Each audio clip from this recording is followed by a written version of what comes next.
ఆలస్యమైంది, క్షమించండి. చిన్న ప్రార్థన చేసుకుందామండి. ప్రార్థన.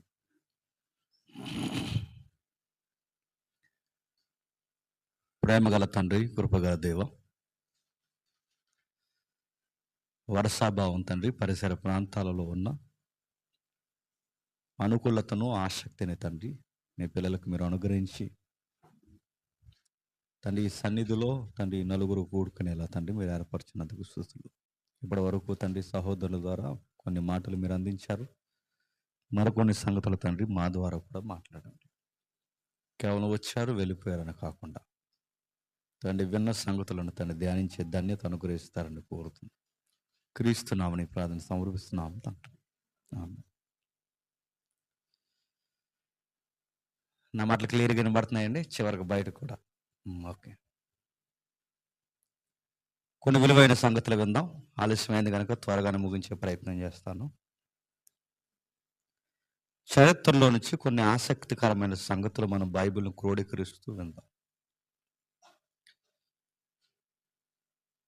అది క్రీస్తు పూర్వం సుమారు 300 నుండి 500 మధ్య, లేదా 300 నుండి మొదటి శతాబ్దానికి మధ్యస్థంలో జరిగిన కొన్ని యథార్థమైన సంఘటనలు బైబిల్లో కొన్ని ప్రాంతాలు రికార్డ్ చేయబడ్డాయి. మొన్న హైదరాబాద్లో జరిగిన సెమినార్లో అందరూ ఇన్ఫోసిస్ ఎంప్లాయీస్ ఉన్నారు, అక్కడ రిటైర్ ఎస్పీలు ఉన్నారు. వాళ్ళందరూ కూర్చొని వాక్యం కొరకు నన్ను పిలిచారు. ఆ రోజు వాళ్ళకి చెప్పాను, వాళ్ళ ఎంప్లాయీస్ మీరు మీరు కూడా ఎంప్లాయీస్, ఎవరు పాత్రలు పోషిస్తున్నారు కనుక ఇది అందరికీ అవసరం. ఇది కాకపోతే కొంచెం చరిత్రతో ముడిపడిన కొన్ని విషయాలు ఉన్నాయి కనుక కొంచెం ఓపికగా వినండి. అయితే ఈ 300 లేదా ఈ మొదటి శతాబ్దపు కాలం, ఈ 500 లోపు కొంత చరిత్ర నడిచింది. ఆ టైంలో ప్రపంచానికి అంత జ్ఞానం లేదు. ఎక్కడో కొన్ని ప్రాంతాలు చదువుకున్న ప్రాంతాలు తప్ప మిగిలిన ప్రాంతాలన్నీ అరకొర మూఢభక్తితో, మనుషుల యొక్క పెత్తందారి వ్యవస్థతో ప్రపంచం నడిచిపోతుంది ఆ టైంలో. కానీ అందరికన్నా బ్రైట్గా ఆలోచించే కొన్ని ప్రాంతాలు ఉన్నాయి. అవే గ్రీకు ప్రాంతాలు. ఆ గ్రీకు ప్రాంతాల్లో ముఖ్యంగా లైబ్రరీ అనేది కట్టేవారు అనమాట ఆ టైంలో. లైబ్రరీ అంటే తెలుసుగా, పుస్తకాల సమూహానికి నిలయం. అది జ్ఞానపీఠం అంటారు దాన్ని. అతిపెద్ద లైబ్రరీ ఉండేది ఆ టైంలో. అతిపెద్ద లైబ్రరీ ఒక టౌన్లో పెట్టారు. ఆ టౌన్ కట్టించింది ఎవరంటే ద గ్రేట్ అలెగ్జాండర్ కట్టించారు. ఆ పుస్తకాలు అలెగ్జాండర్ తెలుసుగా, 33.5 సంవత్సరాలకి ప్రపంచాన్ని కత్తి పట్టుకుని గడగడలాడించాడు. మన భారతదేశం జీవనదుల వరకు వచ్చాడు పోరాటం. ఆ తర్వాత చిన్న జ్వరం వచ్చింది, వెనక్కి వెళ్ళాడు, చనిపోయాడు. అంత పెద్ద చరిత్ర అది, ఆ విషయం పక్కన పెట్టండి. కానీ వీరుడు, శూరుడు. ఆ ఏరియాలో యువకులు చాలా ఉద్యమంతో బతికేవారట. ఎలాంటి ఉద్యమంతో బతికేవారంటే, చస్తే దేశం కోసం చచ్చిపోవాలరా అన్న ఫిలాసఫీలు ఆ రోజు ఉండేయట.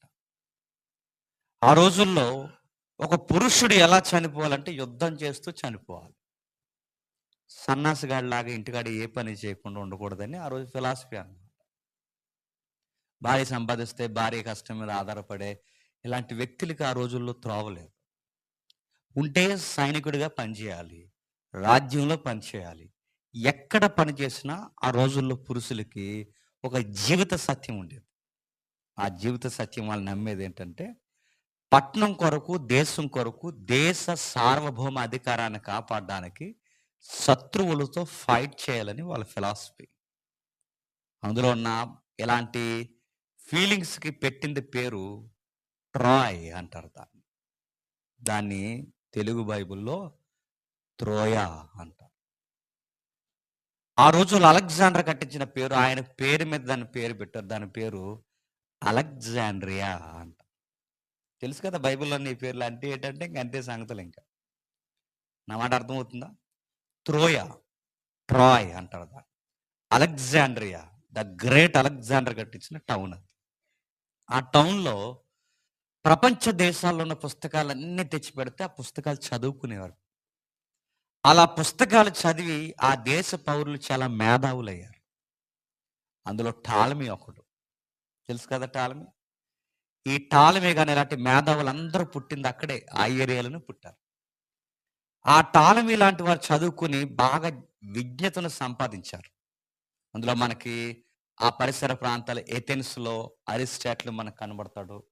అదే ఎథెన్స్‌లో అరిస్టాటిల్ శిష్యులు కనబడతారు. గురువులు కనబడతారు. సోక్రటీస్ కనబడతాడు. మేధావులు కనబడతారు. జ్ఞానపీఠాలని ఆ ఊర్లకి పేర్లన్నమాట. అంత జ్ఞానం ఆ ఊర్లకి ఎలా వచ్చింది? పుస్తకాలు చదువుకున్నారు. ఎప్పుడు గుర్తుపెట్టుకోండి. ఎవడికైనా జ్ఞానం పెరగాలంటే పుస్తకాలు చదవాలి. నేనేం చదవను 24 అవర్స్ దీనితో ఏడుస్తానంటే గుర్తుపెట్టుకో. రేపొద్దున దేనికి పనికి రాకుండా అయిపోతది గుర్తుపెట్టుకో. పుస్తకాలు చదవాలి. మీరైనా కాస్త వార్తలో మనకు జరుగుతున్న విషయాలేంటో సమకాలీన పరిస్థితులు మనకు తెలియాలి. మనం ఏం చదవం మనం మన మన సైంటిస్టులం కాదు మరి. మన పేపర్లు చదవం, ఏం చదవం. నేను చాలామంది గమనిస్తానండి. నీకు పుస్తకాలు చదివే అలవాటు లేనప్పుడు బైబిల్ కూడా పుస్తకమే. అసలు బైబిల్ చదవగలవా? ప్రపంచంలో ఎవడైనా పుస్తకాలు చదివేవాడి మాటలు ఒకలా ఉంటాయి. ఏమి చదవని వాడి మాటలు ఒకలా ఉంటాయి. వాడు ఒక్క మాట మాట్లాడంటే దానికి 5, 6 అర్థాలుంటాయి. ఎందుకంటే వాడు చదువుతాడు వాడు. ఒక న్యూస్ పేపర్ చదువుతున్నప్పుడు వసుంధర ఎక్కడుందా చదవడాడు. ప్రపంచంలో ఏం జరుగుతుందో చదువుతాడు వాడు. ఒక పుస్తకాన్ని చదువుతున్నప్పుడు మినిమమ్ పాలిటిక్స్ అర్థం చేసుకుంటాడు వాడు. మినిమమ్ రాజనీతి శాస్త్రం ఏమయ్యింది తెలుసుకుంటాడు. అసలు ఎమ్మెల్యేకి, ఎంపీకి డిఫరెన్స్ ఏంటి? దీన్ని ఏమంటారు చెప్పనా? సత్యం మీద, జ్ఞానం మీద అవగాహన ఉన్నవారు చుట్టూ ఏం జరుగుతుందో పుస్తకాల్లో చదివి నేర్చుకుంటారు. అందుకే పుస్తకాలు చదవాలి. ఎవడైతే పుస్తకాలు బాగా చదువుతాడో వాడికి మెరుగైన స్థితి భవిష్యత్తు వాడు పునాదులేసుకోగలడు. అలెగ్జాండ్రియా ప్రాంతంలో పెద్ద లైబ్రరీ కట్టించారు. ప్రపంచంలో ఉన్న పుస్తకాలన్నీ తెప్పించారు. థియాలజీ పుస్తకాలన్నీ పెట్టారు. జ్ఞాన పుస్తకాలన్నీ అందులో పెట్టారు. సడన్‌గా ఒక విషయం అర్థమైంది. అరే! ప్రపంచంలో మరో పుస్తకం ఉందట. అది జీవితాల్ని సరిజేస్తది. ఆ పుస్తకాన్ని కూడా మన లైబ్రరీలో పెట్టించాలి. ఎలా పెట్టించాలి? అది హీబ్రూలో ఉంది. దాని పేరు తోరా. ఇప్పుడు ఆ తోరా పుస్తకాన్ని తెచ్చి ఎలా పెడతాం? మనకు హీబ్రూ రాదు. మనకు వాళ్ళ లోకల్ లాంగ్వేజ్లు మనకు రావు. కల్దీల భాష మనకు రాదు. హెబ్రూ లాంగ్వేజ్ రాదు. ఈ బైబిల్ అనే పుస్తకం దాన్ని పాత నిబంధనలో తోరా అంటారు. ఈ మోసే రాసిన ఈ తోరా పుస్తకాన్ని తెచ్చి అక్కడ పెట్టాలి. అక్కడ పెట్టాలి అంటే దాన్ని తర్జుమా చేయాలి. తీరా మనం తెచ్చి పెడితే అది ఎవడ చదవడు. ఎందుకంటే ఆ భాష రాదు. ఇంత బైబిల్ పట్టుకుని తిరుగుతున్నా మనకి హెబ్రీ వచ్చా? మళ్ళీ దాన్ని ఇంగ్లీష్‌లోకి ట్రాన్స్‌లేషన్ చేసుకుంటేనే మనకు తెలుసు. ఆ రోజుల్లో అది హెబ్రూ గ్రంథం, పాత నిబంధన గ్రంథం, పాత నిబంధన పుస్తకాల గ్రంథం, ఈ సమకూర్చిన గ్రంథం ఇది హెబ్రీలో ఉంది. మరి దీన్ని ఏం చేయాలి? ఇలాంటి జ్ఞాన గ్రంథాన్ని ప్రతి ఒక్కరు చదవాలి. ఈ పుస్తకాలన్నీ ఎలా అయితే చదువుతున్నారో ఆ పుస్తకాలతో పాటు ఈ పుస్తకాన్ని కూడా చదవాలి. ఈ పుస్తకాన్ని చదవాలంటే దీన్ని తర్జుమా చేయాలి.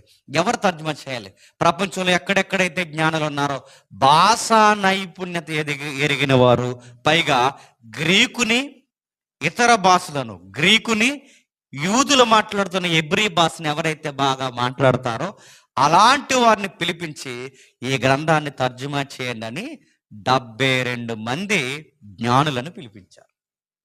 నా మాట అర్థమవుతుందా? 72 మంది జ్ఞానులు పిలిపించి ఈ పాత నిబంధన బైబిల్ అంతటినీ తర్జుమా చేసి ఆ తర్జుమాకు రూపాన్ని ఇస్తే అది పాత నిబంధన గ్రీకు బైబిల్ అయింది. ఇంకా మీకు అర్థం కావాలి అంటే ఎప్పుడన్నా బైబిల్ చదువుతున్నవారు నిఘంటువులు కానీ, వ్యాఖ్యానాలు కానీ, కొన్ని క్రైస్తవ పుస్తకాలు చదువుతున్నప్పుడు మనకి ఎక్స్ అనేసి ఇలా స్టార్ స్టార్ స్టార్ అనేసి దానికి ఒక అధ్యాయం నెంబర్ ఇస్తారు. అలాంటి ఎప్పుడైనా చూసారా? చూడండి. ఎక్స్ అనేసారంటే దాన్ని సెప్చుడెంట్ అంటారు. దానంటే గ్రీకు ఫిలాసఫీలో దాన్ని 72 మంది చేత తర్జుమా చేయబడిన వ్యాఖ్యానము అనేది.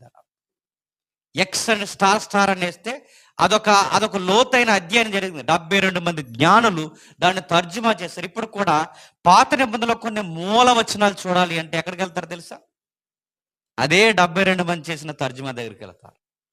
అందరూ చదువుతున్నారు. బైబిల్ అందరూ చదివారు. అందరు లెక్క వేరు. ఒక కుర్రోడు చదివాడు, వాడి లెక్క వేరు. అతగాడి పేరే అపోల్లో. గుర్తుపెట్టు. ఎవరు? అపోల్లో. అంటే అపోల్లో గారి యొక్క ఊరు అలెగ్జాండ్రియా. ఆ అబ్బాయి బైబిల్ ఎక్కడ చదవడంటే చరిత్ర చెబుతుంది. ఆ అలెగ్జాండ్రియా లైబ్రరీలో పాత నిబంధన బైబిల్ చదివాడు. నా మాట అర్థమవుతుందా? మనం చదవం మనం. మనకు చిన్నప్పటి నుంచి వ్యవహారం ఎలాంటిదంటే జిప్పేసి తలకాడ ఎట్టుకోమన్నారంట. పెట్టుకో పెట్టుకో. తల దగ్గర పెట్టుకోమన్నారు. భయం వేస్తే గుండెల మీద పెట్టుకోమన్నారు. గుండెల మీద తలకాడ పెట్టుకో. జెండు బామ్ ఇది చదవాలి. ఇది దీన్ని చదివితేనే అర్థమవుద్ది. చెప్పే నా చేతుల్లో బైబిల్ పెట్టాడు, ఈయనే మీ చేతుల్లో బైబిల్ పెట్టాడు. ఏం చెబుతున్నానో జాగ్రత్తగా చూసుకోమన్నాడు. నేను చాలా మందిని గమనిస్తాను, చేతుల్లో బైబిల్ లేకుండా వస్తారు. ఇది ఫంక్షన్ అలా అడుగుతున్నాను నేను.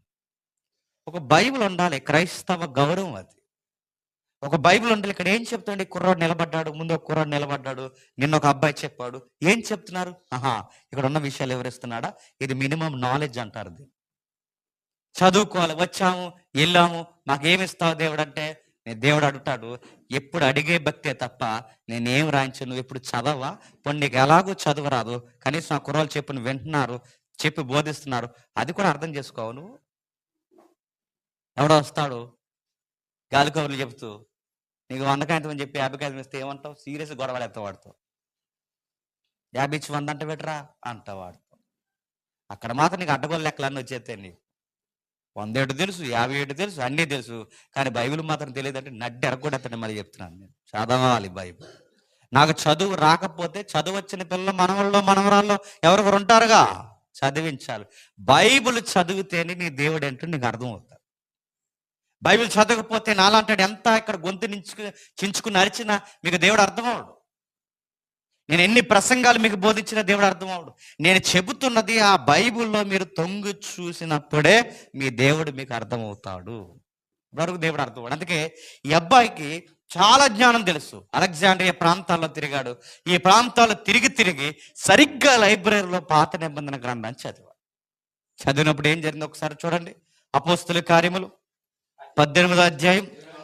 అపోస్తుల కార్యములు 18వ అధ్యాయం 24వ వచనం నుండి. అలెగ్జాండ్రియా వాడైన అపోల్లో, అలెగ్జాండ్రియా, దాన్నే అలెగ్జాండ్రియా అంటారు. దాన్నే ద గ్రేట్ అలెగ్జాండర్ టౌన్ కట్టాడు. అలెగ్జాండర్ అంటే ఎవడని అడగండి, ప్రపంచ వీరుడు, గ్రీకు వీరుడు. మన గ్రీకు వీరుడు అంటే అక్కనే నాగార్జున తెలుసు మనకు, అది మన నాలెడ్జ్. మనకి గ్రీకు అంటే ఇలా కాదు, ఇలా గ్రీకు వీరులు కాదు, ఏ దేశాన్ని జయించలేదు, అది కాదు. గ్రీకు వీరుడు. గ్రీకు వీరుడు అంటే ద గ్రేట్ అలెగ్జాండర్. ప్రపంచాన్ని గడగడలాడించేశాడు. ఏ దేశం అయినా సరే పాదాభివందన చేయాల్సింది, అంత వీరుడు, సూర్యుడు ఆయన. అలాంటి ఆయన తన పేరు మీద టౌన్ కట్టాడు. ఆ టౌన్ పేరే అలెగ్జాండ్రియా, దాని పేరే అలెగ్జాండ్రియా. అందులో ఒక అబ్బాయి ఉన్నాడట, అతగాడి పేరు అపోల్లో. అపోల్లో అంటే అపోల్లో అంటే అపోల్లో అంటే అపోల్లో అనకండి, అపోలో హాస్పిటల్ కాదు. అపోల్లో అంటే గ్రీకు దేవుళ్ళలో పెద్ద దేవుడు ఉంటాడు. యూనివర్స్ని పరిపాలిస్తాడు, సృష్టిని పరిపాలిస్తాడు. ఆ పరిపాలించే దేవుడి పేరే అపోల్లో. అపోల్లో ఆయన పేరు. అపోల్లో అంటే ఒక దేవుడి పేరు. చదువుకున్న వాళ్ళు ఉన్నారు కనుక మీ కొరకు 2 మాటలు నేను చెప్తాను. అపోల్లో 1, అపోల్లో 11 స్పేస్ ర్యాకెట్స్ పేర్లు పెడతారు చూసారా? ర్యాకెట్స్ వెళ్తాయిగా గ్రహాల మీదకి. ఈ స్పేస్లోకి వెళ్ళినప్పుడు అపోల్లో 11 అంటారు. అపోల్లో 11 అంటే ఎక్కడది? అపోల్లో 11 అంటే ఆ పేరు ఎక్కడది? అపోల్లో 11 అని 12 అని మన వరకు చాలా ప్రయోగాలు చేశారు. ఈ అపోల్లో అనే పేరు గ్రీకు దేవుడి పేరు. ఎందుకు ఆ పేరు ర్యాకెట్స్కి పెడతారంటే ఆ సృష్టిని పరిపాలిస్తున్న దేవుడు పేరు ఆ ర్యాకెట్కి పెడుతుంటారు అన్నమాట. అంటే ఈ అబ్బాయికి ఇలాంటి పేరు పెట్టారంటే ఖచ్చితంగా వీళ్ళ మూలాలు, వీళ్ళ తాతల మూలాలు ఏమై ఉంటాయి చెప్పండి? గ్రీకుల నమ్మకాలు వీళ్ళ మూలాలు. ఒక దేవత పేరు లేదా ఒక దేవుడి పేరు ఈ అబ్బాయి పెట్టుకున్నాడంటే, లేదా వీళ్ళ తల్లిదండ్రులు పెట్టారంటే ఖచ్చితంగా ఇతగాడి మూల నమ్మకాలు లేదా వాళ్ళ మౌలికమైన నమ్మకాలు గ్రీకు తత్వాన్ని ఆధారపడి ఉన్నాయి. అలాంటి మూఢ నమ్మకాల మధ్య ఒక పక్క వాళ్ళకు యూదుల కల్చర్ బాగా ఎరిగిన వారైనను వాళ్ళ యూదుల కల్చర్ కన్నా గ్రీకుల కల్చర్లోనే ఎక్కువ బతుకారు. పైగా ఆ టౌన్ అలాంటిది. ఆ టౌన్ లో బతుకుతున్నారు కనుక రాస్తున్నాడు, అలెగ్జాండ్రియా వాడైన అపొల్లో అని ఒక యూదుడు ఎఫెసునకు వచ్చెను. ఉమ్, విద్వాంసుడు, లేఖనములు యందు ప్రవీణుడైన నాగుదాం. ఏమన్నాడట? అతడు విద్వాంసుడు, లేఖనములు యందు ప్రవీణుడు. లేఖనాలంటే పాత నిబంధన యందు ఆ కుర్రోడికి చాలా పట్టుందంట. విద్వాంసుడు అంటే స్కాలర్, ఆయన పిహెచ్డి థియాలజీ చక్కగా మాట్లాడతాడు ఆయన. ఈరోజు నేను అడుగుతున్నాను, క్రైస్తవ సంఘాలు ఈరోజు బైబిల్ కుప్పలు ఉన్నాయి. తెలుసా బైబిల్ మనకి? పాత నిబంధన మనకి ఇస్తే అది ఏ పుస్తకం ఎక్కడుందో, ఏ రిఫరెన్స్ ఎందుకో, దాని అర్థాలు ఏంటో తెలుసా మనకి? అందుకే ఆ అర్థాలు మనకు తెలియవు కనుక ఎవడేది కోట్ చేసిన ఈరోజు అవి నిజాలని మనం వింటున్నాం. మీరు చూస్తున్నారు లేదు, ఈరోజు ఈ కృపావరాలు కూడా ఎక్కువైపోయింది బయట, మీరు చూస్తున్నారు. ఆయన కృపావరాలు చేస్తున్నాడని చెప్పి, నాకు పరిశుద్ధాత్ముడు సహాయం ఉన్నాడని చెప్పి కొన్ని రిఫరెన్స్ ఆయన కోట్ చేశాడు. ఆ రిఫరెన్స్ మీనింగ్స్ ఆయనకి తెలియదు, చాలా రాంగ్ ఇంటర్ప్రిటేషన్ ఇచ్చాడు. ఆ రిఫరెన్స్ యొక్క అర్థాలు తెలియవు, అరే ఇవి తప్పని వినే వాళ్ళకి అసలు తెలియదు. అంతా ఒకటే తెలుసు, పరిశుద్ధాత్ముడు పరిశుద్ధాత్ముడు పరిశుద్ధాత్ముడు పరిశుద్ధాత్ముడు. పరిశుద్ధాత్ముడు అంటే ఏంటి, యెహోవా అంటే ఏంటి, యేసుక్రీస్తు అంటే ఏంటి, కొన్ని రిఫరెన్స్ కోట్ చేస్తున్నప్పుడు దీని అర్థాలు ఏంటి. ఒక ప్రసంగాన్ని విన్నప్పుడు ఈ రోజుల్లో ప్రసంగాలు 100 తప్పులు పట్టుకొచ్చండి. అంత తప్పుడు ప్రసంగాలు ఈ రోజు అండి. ఒక 10 నిమిషాలు ఎవరైనా అబ్బాయి మాట్లాడితే వింటే బైబిల్ మీరు అర్థం 100 తప్పులు మాట్లాడు, 100 తప్పులు. ఎవరైనా నేను పరలోకం వెళ్ళిపోవాలని దేవుడిని నమ్ముకున్నాను అన్నాడో ఆడు తప్పే మాట్లాడదు. గుర్తుపెట్టి, అంటే నువ్వు పరలోకం కోసమే నమ్ముతున్నావు, ఆయన చేసిన త్యాగం కోసం నువ్వు నమ్మట్లేదు. థియలాజికల్గా చాలా విషయాలు పడిపోయచ్చు, కానీ ఈరోజు అంత జ్ఞానం ఉన్న వాళ్ళేరి. చాలా మంది ప్రసంగాల్లో వాళ్ళ పట్టేంటో చెప్పొచ్చండి. వాళ్ళ పరలోకం అన్నారంటే వీళ్ళ రాయితీలు ఎప్పుడు పరలోకం కొరకే ముడిపడి ఉన్నాయని అర్థం. నాకు పరలోకం కాదు, పరలోకం కన్నా గొప్పవాడు అక్కడ ఉన్నాడు, ఆయనే సైన్యములకు అధిపతి యెహోవా. ఆ డెప్త్ నీకు ఎప్పుడు వస్తుందో తెలుసా? నీకు కంటెంట్ అర్థమైనప్పుడు, నీకు విషయాలు అర్థమైనప్పుడు.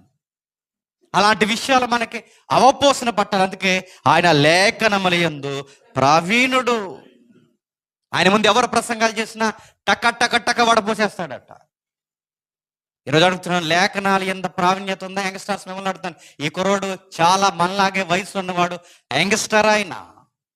ఈరోజు యంగ్స్టర్స్ చర్చకు వస్తున్న ఎవరొస్తున్న మిమ్మల్ని అడుగుతున్నాను, అందరినీ ఇంక్లూడింగ్ మీ అందరినీ అడుగుతున్నాను, లేఖనాలు యందు మనకు పట్టుందా? ఆయనకి మనలాగా సొంత బైబిల్ లేదు. ఆయన బైబిల్ చదువుకోవాలంటే ఎవ్రీడే ఎక్కడికి పోవాలి చెప్పండి? లైబ్రరీకి పోవాలి. నేను దేవుడు ఏమన్నా లైబ్రరీలో బైబిల్ పెట్టి ఒరే వారం రోజుకి పోయి 2 అధ్యాయాలు చదువుకుని రమ్మన్నాడా? నీ దగ్గర బైబిల్, నా దగ్గర బైబిల్, కుప్పల బైబిల్ ఉన్నాయి. ఈరోజు ఎక్కడ చదువుతున్నాను చెప్పండి? ఒక కుర్రోడు లైబ్రరీ రోజుకి పోయి పాత నిబంధన చదివి పట్టు సాధించాడు. లైబ్రరీకి పోయి మరి రాసుకున్నాడో, జ్ఞాపకం పెట్టుకున్నాడో, బట్టి పెట్టాడో, ఎలా పట్టుకున్నాడో తెలియదు, కానీ మొత్తం బైబిల్ హృదయంలో పెట్టేసుకున్నాడు. లేఖనాలు ఎంత పట్టుంది ఆ అబ్బాయికి. ఈ రోజుల్లో ఉన్నట్టు బైబిల్ కాపీలో ఎక్కడో ఒక ఒరిజినల్ కాపీ ఉంటుంది, తర్జుమా కాపీ. ఆ తర్జుమా కాపీ కూడా అదే ఒరిజినల్ లాంటిది. అది ఎక్కడో లైబ్రరీలోనో, రాజుల దగ్గర, సామంతుల దగ్గర, పరిసయ్యుల శాస్త్రుల దగ్గర అక్కడే ఉంటుంది తప్ప బైబిల్ ఇంకెక్కడ ఉండదు. బైబిల్ మొన్నటి వరకు బైబిల్ ఉందండి. విలియం కేరీ మన ఇండియాకి వచ్చేంత వరకు మనకు తెలుగు బైబిల్ దికానా లేదు, గుర్తుపెట్టు. మన వరకు బైబిల్ లేదు. ఆ కుర్రోడు పోవడం ఏంటి, లైబ్రరీలో కూర్చుని చదవడం ఏంటి? ఇక్కడ ఉన్న కుర్రోళ్ళందరిని అడుగుతున్నాను, ఎప్పటికే నువ్వు బైబిల్ కాస్త అయినా నువ్వు చదివన్నావా? చదవమ్మా. నీకు మొబైల్ మీద ఉన్న నాలెడ్జ్ బైబిల్ మీద ఉంటే ఇప్పుడు బాగుపడదు. ఉందా? చాలా మందికి ఎంత నాలెడ్జ్ మొబైల్, మనకి ఇప్పుడు కొన్ని ఫార్వర్డ్లు బ్యాక్వర్డ్ తప్ప ఇంకేం తెలవు మనకి. ఇందులో చాలా విషయాలు చెప్తారు, అర్థం కావడం. ఆ సెట్టింగ్స్ ఎన్నో ఆపరేట్ చేస్తారు. మరి నువ్వు అంతంత చదువు, నీది వానాకాలం చదువుకి 10th క్లాస్కి ఇంత ఐఫోన్ నువ్వు ఎలా ఆపరేట్ చేయగలుగుతారు అంటే నొక్కి నొక్కి నొక్కి నొక్కి మొత్తం అర్థమైపోయినాయి. మొబైల్ నాలెడ్జ్ ఎంత పిచ్చెక్కిపోయిందండి ఈరోజు. చూస్తున్నారు మీరు, ఈ మాట నేను అనొచ్చలేదో ఏమనుకోకండి, రీల్స్ పిచ్చి పట్టింది అందరు. ఫస్ట్ నైట్ వీడియోలు రీల్స్ చేయొచ్చండి. ఫస్ట్ నైట్ వీడియో రీల్స్ చేశారంటే ఈ సొసైటీ ఎలా ఉందో మీరు ఒకసారి అబ్జర్వ్ చేయండి. ఫస్ట్ నైట్ వీడియోస్, ఇంకా దుర్భరమైన వీడియోస్. అమ్మాయి ఎవరో సాటర్డే అకౌంట్, మీరు న్యూస్ చూసారు లేదో, సాటర్డే అకౌంట్ మంచి గ్రాస్ శాలరీ ఉందా ఆమెకి, అంత శాలరీ ఉన్న ఆవిడకి రీల్స్ పిచ్చి. ఆ రీల్స్ పిచ్చి పట్టిన అమ్మ ఏమైంది, ఎక్కడికో పోయింది. ఆ సెలయేళ్ళ మధ్య ఆ కొండ పైకెక్కి రీల్స్ చేద్దాం అనుకుంది, జారి పడింది, అటు నుంచి అంటే పోయింది. ఇంకా అంతే. రీల్స్, ఎంతమంది ప్రాణాలు పోవట్లేదు. రీల్స్ చేయడానికి బైకులు ఎక్కువ తోలితే ఎంతమంది. ఎంత రీల్స్ పెట్టిండంటే ఈ మొబైల్ మీద ఉన్న పిచ్చి బైబిల్ మీద ఉంటే ఎప్పుడో బాగుపడదు. మన క్రైస్తవ పిల్లని పేరుకి తప్ప మనకి 24 అవర్స్ మొబైల్ ఉండాలి మన చేతి. నేను చాలాసార్లు చెప్పాను, మీకు కూడా చెప్తున్నాను. బాత్రూంలో కట్టిపోతున్నారు ఫోన్. బాత్రూంలోకి ఎందుకండి? బాత్రూంలో పని ఏంటంటే నీకు అడుగుతున్నాను నేను. బాత్రూంలో పని ఏంటండి? బాత్రూంలో కట్టిపోయి ఇప్పుడు ఒకప్పుడు అనేవారు పెద్దోళ్ళకి టీ తాగితేనే వస్తుందంటే ఏంటని అడగండి. చుట్ట కాలుతో అవుతుంది, సిగరెట్ కాలితే.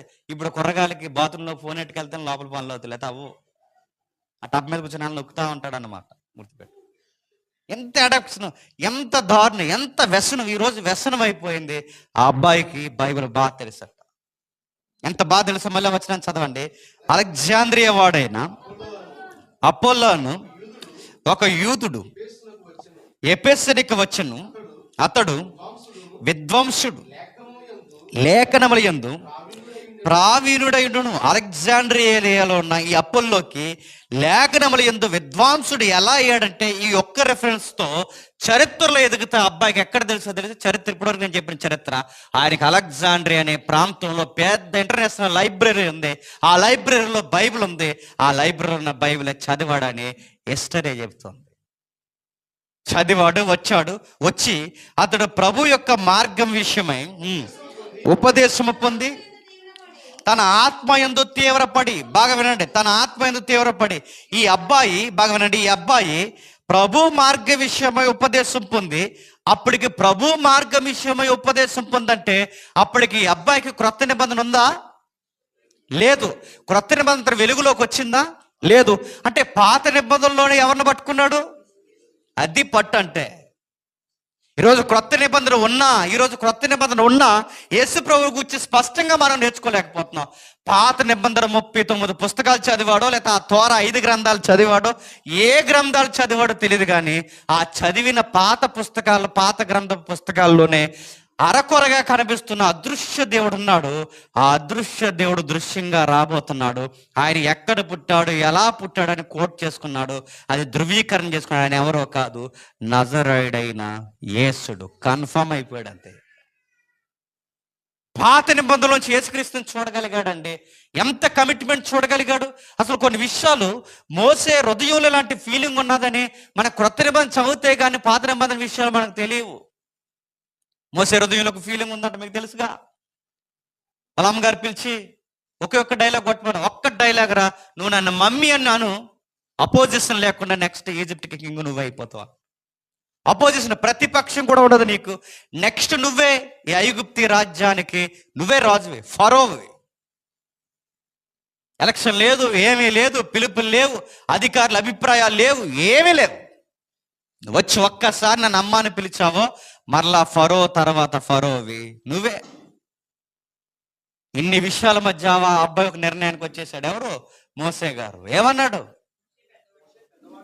క్రొత్త నిబంధన గారు చెప్తున్నారు, అడుగుతున్నాను, పాత నిబంధనలో ఏమన్నాడు ఎలా తెలుసు? అపోల్లో ఆ కంటెంట్ ను పట్టుకున్నాడు.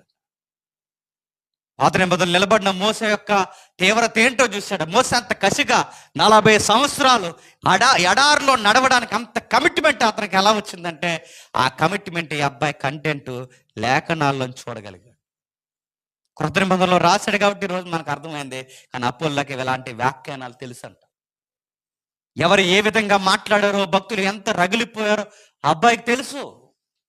మోసే ఎలా అన్నాడు, అమ్మా, ఈజిప్ట్ సింహాసనం కన్నా, ఈ రాజభోగ్యాల కన్నా, ఈ రాజదండం కన్నా క్రీస్తు నిమిత్తమైన శ్రమలే గొప్ప భాగ్యం. అంటే పాత నిబంధనలు ఉన్న మోసేకి ఎవరు తెలుసంట? ఎలా తెలుసంట? అడుగుతున్నా, ఎలా తెలుసు? అప్పటికి మరియమ్మ ఉందా? యోసేపు ఉన్నాడా? ఎవరు లేరు.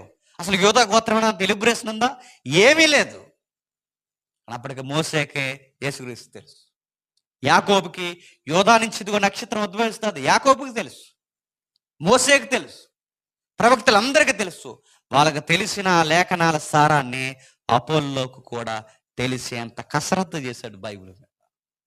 లేఖనాల యందు విద్వాంసుడు అంటే బైబిల్ని నోటి మీద మాట్లాడతాడు ఆ కుర్రోడు, వేళ్ళ మీద మాట్లాడేస్తాడు ఆ కుర్రోడు. చదివితే బైబిల్ అలా చదవాలండి, లేకపోతే ఇంకా బైబిల్ జోలికి రాకూడదు. కనీసం ఏడాదికి, నేను మళ్ళీ చెప్తున్నాను, ఏడాదికి కనీసం 2 సార్లు, ఎంత కుదరకపోతే, నేను చెప్తున్నాను, కుదరకపోతే ఏడాదికి 2 సార్లైనా బైబిల్ పూర్తి చేయాలి.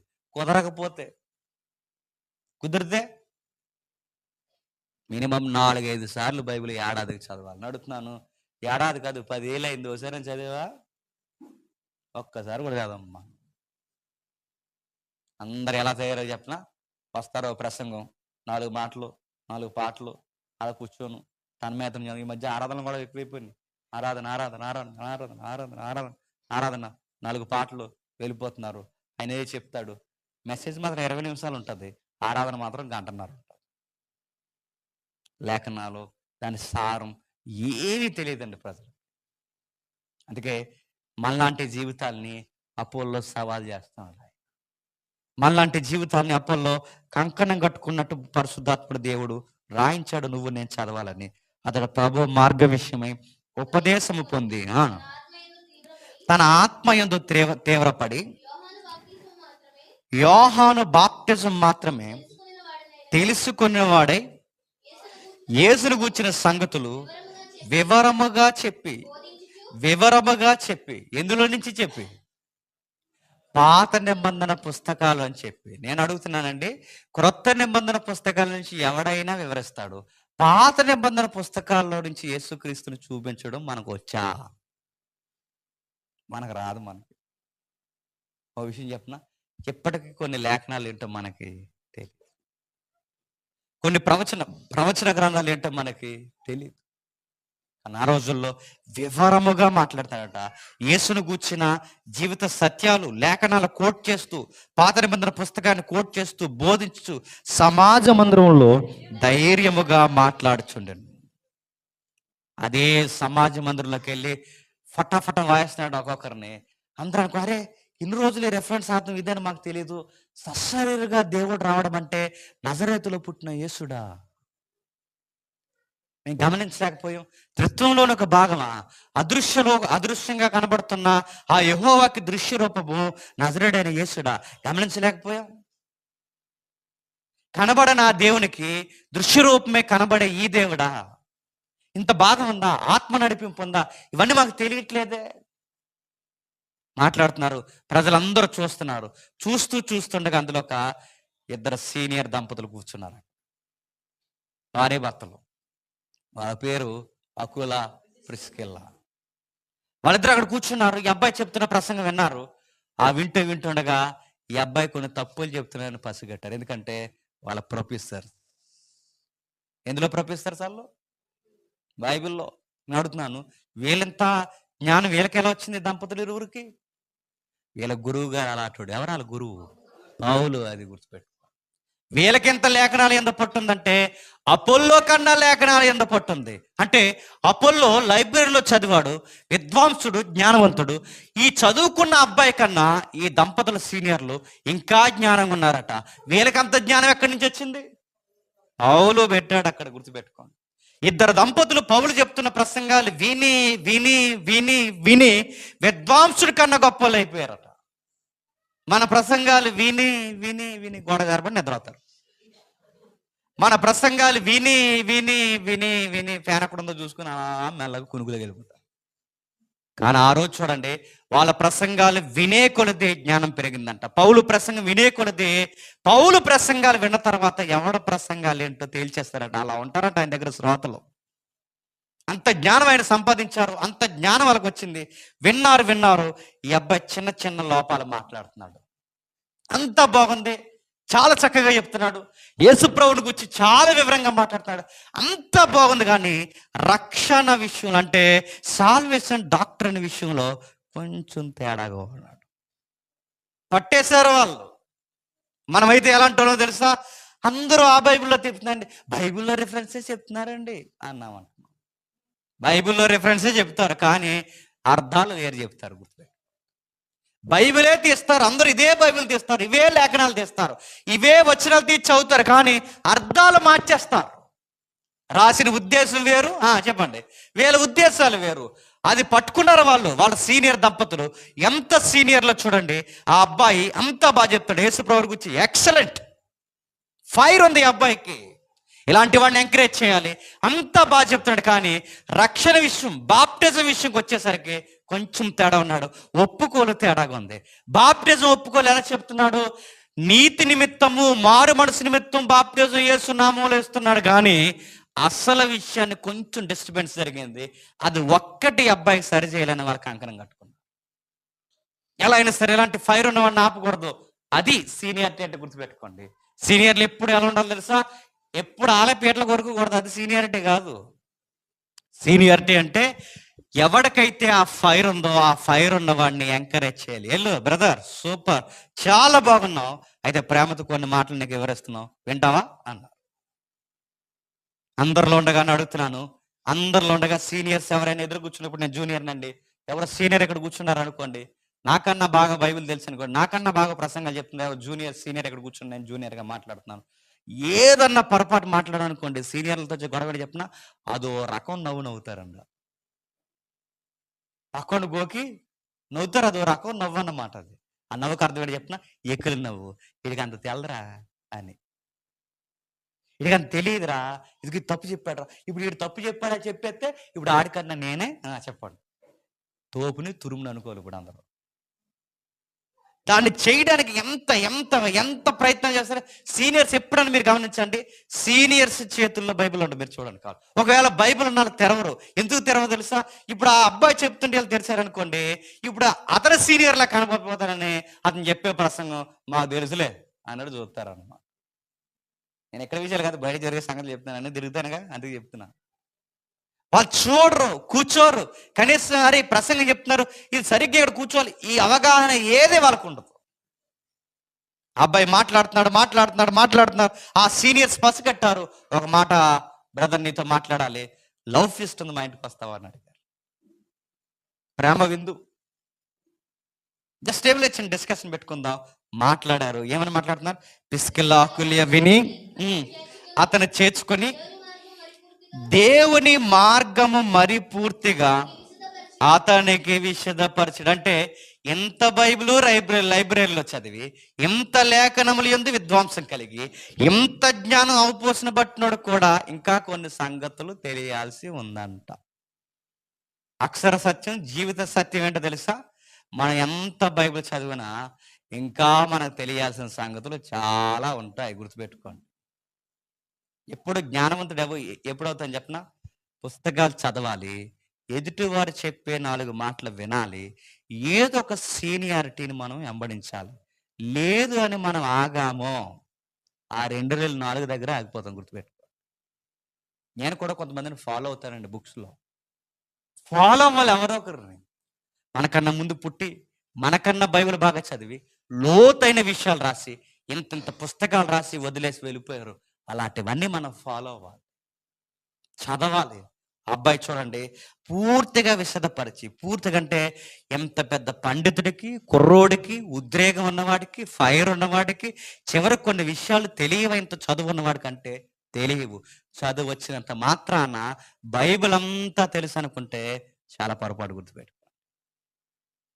బ్రదర్ అంతా బాగుంది, మీకు యేసుప్రభు వచ్చి ఫైర్ ఉంది, కొన్ని విషయాలు మీకు చెప్పాలి. బాప్టిజం విషయంలో కొంచెం పొరపాటు పడుతున్నారు. యేసునామం గురించి మీరు చెబుతున్నారు, అయితే యేసునామం అంటే బాప్టిజం ఇచ్చే యోహాను దగ్గర నుంచి మీరు మెసేజ్ పుణుకుపుచ్చుకున్నారు. మీరు బాప్టిజం ఇచ్చే యోహాను ఏం చెప్పేవాడు? నాయనకు ఒకడు వస్తున్నాడు, మారు మనసు పొందడి, నాయనకు ఒకడు వస్తున్నాడు, మారు మనసు పొందడి, నాయనకు ఒకడు వస్తున్నాడు, మారు మనసు పొందడి, దేవుని రాజ్యం సమీపించుచున్నది, మారు మనసు పొందడి అని బాప్టిజాలు ఇచ్చేసాడు. సేమ్ ప్రసంగం చెప్తున్నారంటే ఎవరు? అప్పల్లో నజరుడైన యేసు వచ్చాడు, బాప్టిజాలు పొందండి, రాజ్యం వచ్చింది, వస్తుంది, బాప్టిజాలు పొందండి, మారు మనసు పొందండి, మారు మనసు పొందండి, మారు మనసు పొందండి. నీటి వరకు నడిపించాడు, బాప్టిజాలు ఇచ్చాడు. ఒక విషయాన్ని ఒప్పుకోలు మర్చిపోయాడు. ఆ విషయం ఏంటో తెలుసా? యేసు నామంలో బాప్టిజం ఇస్తున్న మనం పరిశుద్ధాత్ముడు కూడా ఉన్నాడని చెప్పాలి. ఆ విషయం ఏం చెప్పలేదు, ఎందుకంటే అప్పటికి ఈయనకి తెలియదు.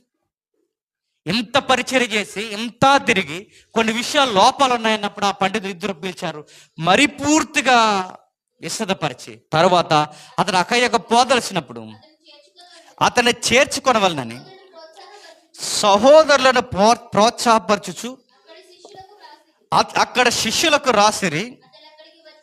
అతడు అక్కడికి వచ్చి కృపచేత విశ్వసించిన వారికి చాలా సహాయం చేసిన. అక్కడ ఒక మాట రాశాడు చూడండి, ప్రోత్సాహపరచు.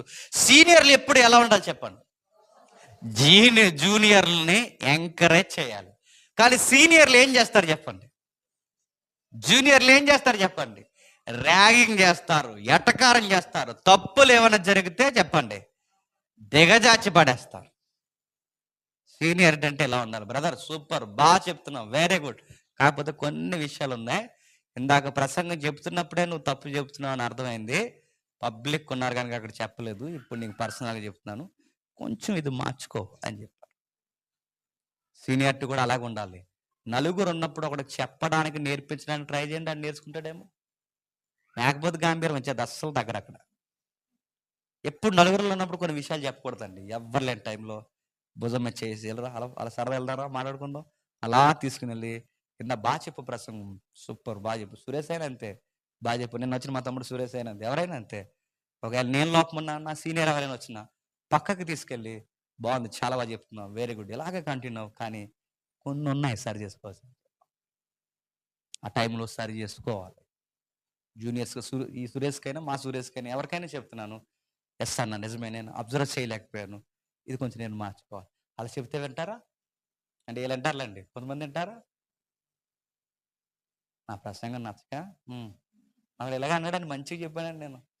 నన్ను అడిగాడండి కావాలని, అన్నయ్య ఏమన్నా చిన్న చిన్న ప్రాబ్లమ్స్ చెప్పన్నా నేను సరి చేసుకుంటా అన్నాడు. బాగుంది బ్రదర్, నాకు అప్పటికే డౌట్ వచ్చి ఎందుకు వచ్చిన గొడవలే అని. బాగుంది బ్రదర్, బాగా చెప్తున్నావు అన్నాను. నన్ను అడిగాడు, మళ్ళీ అడిగాడు, చెప్పాను. నువ్వు ఇందాక ఒక రెఫరెన్స్ కోట్ చేసావుగా, దాని అర్థం అది కాదు, ఇక్కడ చెప్తే చెప్పాను, ఇప్పుడు ఎక్కడ చెప్పు దొరికేస్తావు అని చెప్పాను. అని నాకు తెలియలేదు ఇలాంటివి చెప్పాను అన్నాడు. తర్వాత చెప్పాను, హ్యాపీ ఫీల్ అయ్యాడు అనుకున్నాను. తర్వాత వచ్చాక జేమ్స్ అనకి నా మెసేజ్ నచ్చక నాకు పేర్లు ఎట్టాడు అన్నాడు. అరే నేను అడిగింది అతను, చెప్పింది అతను, చివరికి నేను అలా చెప్పినందుకు ఏమంటున్నాడండి? ఎదగాలనుకున్న ఎవడైనా గుర్తుపెట్టుకోండి, ఎందుకంటే ఇయర్స్ యానివర్సరీ చేస్తున్నారు కనుక చెప్తున్నాను. ఎదగాలనుకున్న ఎవరైనా గుర్తుపెట్టుకోండి, ఎదుటి వాళ్ళు చెప్పేటప్పుడు కాస్తంత వినాలి, నేర్చుకోవాలి. సహవాసం అనేది ఎప్పుడు మిస్ అవ్వకూడదు, గుర్తుపెట్టుకో. మన మీద ఎప్పుడు ఎవరెవరు గురువు ఉండాలి, ఆ గురువు మీద ఇంకొక గురువు ఉండాలి, ఆ గురువు మీద యేసుప్రభు గురువు ఉండాలి, ఏదో ఒకటి ఉండాలి. మనం ఎవరో ఒకరిని ఫాలో అవ్వలేదనుకోండి, మనం చెప్పిందే రైట్ అయిపోద్ది ఒక రోజుకి. మన ఎదుటి చెప్పిన వినం. అందుకే అప్పుల్లోకి చెబుతున్నారు ఎంత తెలుగుగా, అది పౌలు దగ్గర నేర్చుకున్న మెలకువలండి. రమ్మన్నారు, ప్రేమగా కూర్చున్నారు, చక్కగా మాట్లాడారు. బాప్టిజంలో కొంచెం లోపం ఉంది, ఇదొక్కటి సరి చేసుకో. నెక్స్ట్ మన ఏరియాలో, పై ఏరియాలో మన పిల్లలు ఉన్నారు, అక్కయ్య ఉందిగా, అక్కయ్య ఏరియాలో కూడా సంఘం ఉంది. ఐపీసీకి పైన వెళ్తున్నావుగా, అక్కడ కూడా మన సంఘం ఉంది. అటు కొరింది ఉందిగా, కొరిందిలో కూడా మన సంఘం ఉంది. మా ఇంటికాడే జరుగుతుంది వర్క్ అంతా, అక్కడ కూడా వెళ్ళు. ఇదంతా తిరిగినప్పుడు ఒక మాట, నిన్ను డౌట్గా చేసుకుంటారేమో, నీ కొరకు సిఫారసు పత్రికలు మేము రాస్తున్నాం. అంటే ఈ అబ్బాయిని అనుమానించకండి, మేము పంపిస్తున్నాం. ఎవ్రీ సెక్టార్లో ఈ అబ్బాయి చాలా జెన్యున్గా ఉన్నాడు, ఈ అబ్బాయి బోధలు మనం వినొచ్చు. మొదటి శతాబ్దంలో ఉన్న జాగ్రత్త ఏంటో తెలుసా? ఎవరి బోధ వినాలో, ఎవరి బోధ వినకూడదో డిక్లైర్ సర్టిఫికేట్ ఎక్కడి నుంచి రావాలి తెలుసా? సీనియర్స్ నుంచి రావాలి. ఈరోజు ఎవరి బోధ వినాలో, ఎవరి బోధ వినకూడదో, ఈరోజు అర్థాలు లేవు, ఆజ్ఞలు లేవు, ఈరోజు అన్ని వినడమే. వినొద్దని అనట్లేదు, కానీ వినాలి. ఆ విన్నది ఎంతవరకు ఆరోగ్యకరంగా ఉందో మనకి తెలియాలి, నేర్చుకోవాలి. వెళుతున్నాడు, నేర్చుకున్నాడు, చాలా విషయాలు అపవాసం పట్టాడు. వాళ్ళు చెప్పి ప్రోత్సాహపరిచి శిష్యులకు పత్రిక రాసి ఆ అబ్బాయిని అక్కడ పంపించారట. యేసే క్రీస్తని లేఖనముల ద్వారా అతను దృష్టాంతపరిచి యూదుల వాదమును బహిరంగముగాను గట్టిగా ఖండించినట్టే. ఎంత ఆర్గ్యుమెంట్ చేస్తున్నారు చూడండి.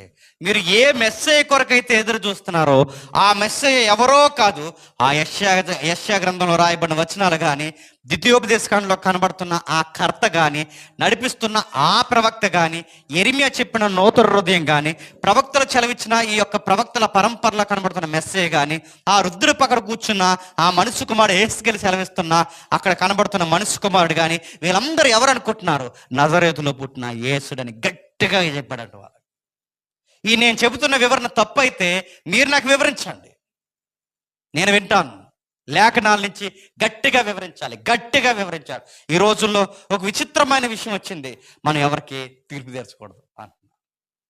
ఎవరైనా తప్పు చెప్తే తప్పు అని అనకూడదు, అంతా ఎవరు చూసుకుంటారంట అడుగుతున్నారు. తీర్పు తీర్చడం, అది తీర్పు తీర్చడం అంటే తెలిసిన నువ్వు నరకానికి పోతావరా అని చెప్పడం తీర్పు తీర్చడం. మనం అలా అంటలేదు, మనం తీర్పు తీరుస్తా అంటలేదు. మనం ఏమంటాం తెలుసా? ఇలా ఉంటే రేపు తీర్పు ఉంది, దొరికేస్తావని జాగ్రత్త చెబుతున్నాం. తీర్పు ఉందని చెప్పడం తీర్పు కాదు, తీర్పులోకి వెళ్లకుండా ఉండరా అని చెప్పడం జాగ్రత్త. ఈరోజు ఎక్స్ట్రీమ్, ఆత్మీయ ఎక్స్ట్రీమ్ ఏంటి తెలుసా? దైవజల్ని ఏమీ అనకూడదు, ఇంకా ఏం చెప్పినా తలాల్చుకుని పోవాలి. దైవజనులు ఏమనకూడదు, నేను కూడా చెప్తాను. నాణ్యమైన పరిచర్య చేస్తున్న దైవజనులు ఏమనకూడదు, నిజంగా నేను చెప్తున్నాను. కానీ ఎంత గొప్ప దైవజనుడైనా లేఖనం తప్పు చెబితే ఆయన తిట్టొద్దు, కొట్టొద్దు, ఎటకారం చేయొద్దు, కానీ తప్పు అయితే తప్పు సార్ అని చెప్పాలి. అలా లేదు సార్, అక్కడ మీరు వేరేలా చెప్తున్నారు. ఆత్మీయ జీవితంతో మీరు చెలగటం ఆడదు సార్, చెప్పాలి. మాట్లాడాడు ఆ అబ్బాయి, చక్కగా మాట్లాడుతున్నాడు. ఎంత ఎత్తుకు ఎదిగాడో చూడండి. వివాదములు ఉన్న మధ్యకు పోయి వాదములు పెట్టుకొని బహిరంగముగా గట్టిగా గట్టిగా ఖండించు వచ్చాను. ఈరోజు మనం గట్టిగా ఖండిస్తే మనకు వచ్చే సలహాలు ఏంటి చెప్పనా? నీకెందుకు ఆ గొడవలన్నీ, లేనిపోని తలపోటు అంటే. ఈరోజు ఎలా ఉందో తెలుసా? ఎవరినైనా మనం ఖండించామనుకోండి, మన ఫేమ్ నేమ్ ఏమవుతుంది చెప్పండి? తగ్గిపోతుందని ఆలోచిస్తున్నారు. అబ్బాయి చూడండి, నా నేమ్ ఏమైపోయిన పర్లేదు, నా ఫేమ్ ఏమైపోయిన పర్లేదు, లేఖనానికి అన్యాయం జరిగితే సహించేది లేదు, చెప్పాలి చెప్పాలి చెబుతున్నాడు. కిందకి 19వ అధ్యాయం వచ్చిన అపోల్లో కొరింథీలో ఉన్నప్పుడు జరిగినది ఏమనగా, పౌలు పై ప్రదేశములో సంచరించి ఎఫెసునకు వచ్చి కొందరు శిష్యులను చూసి, మీరు విశ్వసించినప్పుడు పరిశుద్ధాత్మను పొందుతారా అని వారిని అడగగా, వారు పరిశుద్ధాత్ముడు ఉన్నాడన్న సంగతే మేము వినలేదని చెప్పిరి. అలాగైతే మీరు దేనిని బట్టి బాప్తిజం పొందిరని అడగగా, వారు యోహాను బాప్తిజం బట్టి. అంటే ఎప్పటి వరకు అపోల్లో చేసిన బోధలన్నీ దేన్ని బట్టి చేస్తున్నాడు? యోహాను బాప్టిజం. అంటే పాత నిబంధన ప్రవక్తల వరుసలో చిట్ట చివరి ప్రవక్త ఎవరండి? యోహాను. ఆ ప్రవక్త వరకు పట్టుకోండి, ఎందుకు? ఆయన పాత నిబంధనే చదివాడు కనుక ఆయనకి ఏ ప్రవక్త వరకు తెలుసు? యోహాను వరకు తెలుసు. అయితే ఈ పైన మారిపోయాడు, అయితే కింద వివరణ మనకి ఇంకా కనబడుతుంది. అప్పటికే ఆయన సరి చేస్తారు అక్కుల్లో ప్రిస్కల్లా. అయితే బాప్టిజం విషయంలో మళ్ళీ అబ్బాయికి వచ్చేంత టైం ధరలు, ఎందుకంటే అక్కయ్య వెళ్ళిపోయాడుగా. మళ్ళీ ఈలో పౌలు గారు ఆ ఏరియాకి వెళ్ళారు. అందరూ వాక్యం చెబుతుంటే నేను విన్నాం సార్ అన్నట్టు చూస్తున్నారు. ఏబిసికి వచ్చాడు, కొరంథీకి వచ్చాడు. ఈ ప్రాంతాల్లో, ఆయన పరిసర ప్రాంతాల్లో తిరుగుతున్నప్పుడు అందరూ విశ్వసించినప్పుడు మీరు పరిశుద్ధాత్మ పొందుతారా అని ఆయన అడిగాడు. ఎందుకంటే మీకు ఎందుకో పశ్చాత్తాపాలు లేనట్టు కనబడుతుంది. పరిశుద్ధాత్ముడు ఉంటే ఏముంటాయి చెప్పండి? పశ్చాత్తాపం ఉంటాయి. పరిశుద్ధాత్ముడు అనగానే అందవు, ఈ మధ్య అది ఎక్కువైపోయింది. పరిశుద్ధాత్ముడు అనగానే లక్ష్మి పైకిరా అండవు, ఎక్కువైపోయినాయి ఈ మధ్య. చూసారు మీరు? కుమారి వివాహం కాక ఇబ్బంది పడుతున్నావా, ఇది అలా రండి, వాలంటీర్లు వెళ్ళి తీసుకురండి అనలేదు. పరిశుద్ధాత్ముడు ఎలా అంటే మళ్ళీ మన మీద తిరగబడతారులేండి. పరిశుద్ధాత్ముడు అనగానే ఇది కాదు. పరిశుద్ధాత్ముడు అంటే అంతకన్నా పెద్ద అర్థం ఉంది. ఆ పెద్ద అర్థం ఏంటో తెలుసా? ఎక్కడ పరిశుద్ధాత్ముడు ఉంటే అక్కడ నీతిని గూర్చియు, పాపమును గూర్చియు, తీర్పును గూర్చియు ఎప్పటికప్పుడు ఆయన ఒప్పింపజేస్తాడు. ఒక గిల్ట్ స్టార్ట్ అవుద్ది, అపరాధ భావం స్టార్ట్ అవుద్ది. ప్రభువా తప్పు చేస్తాను, పశ్చాత్తాపడతాం. ఇక్కడ నిలబడి వాక్యం చెప్తుంటే పరిశుద్ధాత్మలో ఉన్న వాళ్ళ మొఖాలు తెలిసిపోతుంటాయండి. వాళ్ళ ఆత్మ పనిచేస్తుంది. వాళ్ళ తీవ్రత మనకు అర్థమవుద్ది. వాళ్ళు స్పష్టంగా వాక్యాన్ని వినగలుగుతుంటారు. వాళ్ళ ఆత్మ తీవ్రత మనకు తెలుస్తుంది. ఆత్మ పనిచేస్తుందని చెప్ప పరిశుద్ధాత్మలో ఉన్నవాడి విషయాలు మనకు తెలిసిపోతాయి. పరిశుద్ధాత్మ లేని వాళ్ళకి నిద్ర వచ్చేస్తుంటుంది. ఇంకా 11 అయిపోయింది ఇంకా వదలలేంటి అనుకుంటాం. పరిశుద్ధాత్మ ఉన్నవాడికి నేను చెప్తున్నాను లేఖనాలు వినే, ఎందుకంటే లేఖనాలు ఎవరి ప్రేరణతో రాయబడిందండి?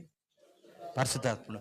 ఆయన లేఖనం రాయబడిన లేఖనం వివరిస్తున్నప్పుడు ఆత్మ లోపలుండి మనల్ని రేపుతుంటుంది. నిజమే కదా, నిజమే కదా, అప్పుల్లో మనం ఎందుకు లేమని విన్నారు విన్నారు విన్నారు.